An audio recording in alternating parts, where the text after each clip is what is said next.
Қайырлы күн, құрметті әріптестер. Педагогикадан аттестацияда келіп жатқан сұрақтарға қысқаша тағы да бір шолу жасап өтейік.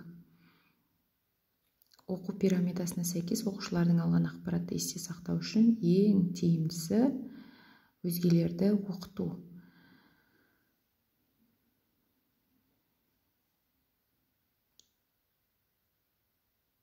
Дарынды, талантты балаларды анықтау парағы бойынша есте сақтау және білім өлшеміне сәйкес сипаттама. Олар ақпаратты біліп қана қоймай, оны пайдалана алады. Оқу үшін бағалаудың мақсатын көрсетіңіз. Оқу үшін бағалаудың мақсаты білім деңгейін анықтау.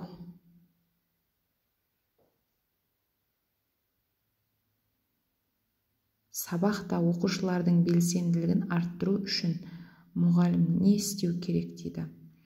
Проблемалық ситуацияларды туғызу керек.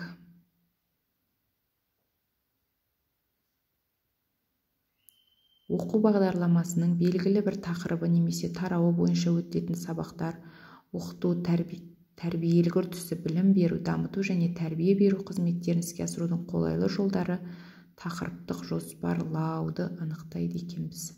Ғылыми және практикалық шығармашылықтың мұғалімдердің озат тәжірибесінің нәтижесі педагогикалық жаңалық.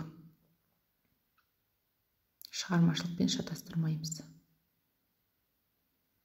Оқушылардың жетістіктерін талдау мына мақсатта жүзеге асырылады.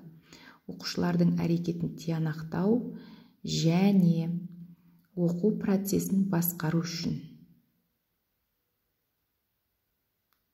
Мемлекет саясатының өзекті мәселелерінің бірі халыққа білім беру ісін жетілдіру. Кәсіптік білім беру жүйесін белгілеп жатқан ұстаздарымыз бар.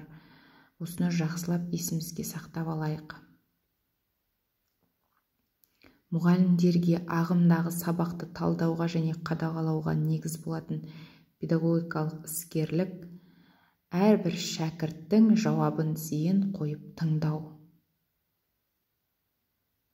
Оқу сабақтарының стандартсыз формалары.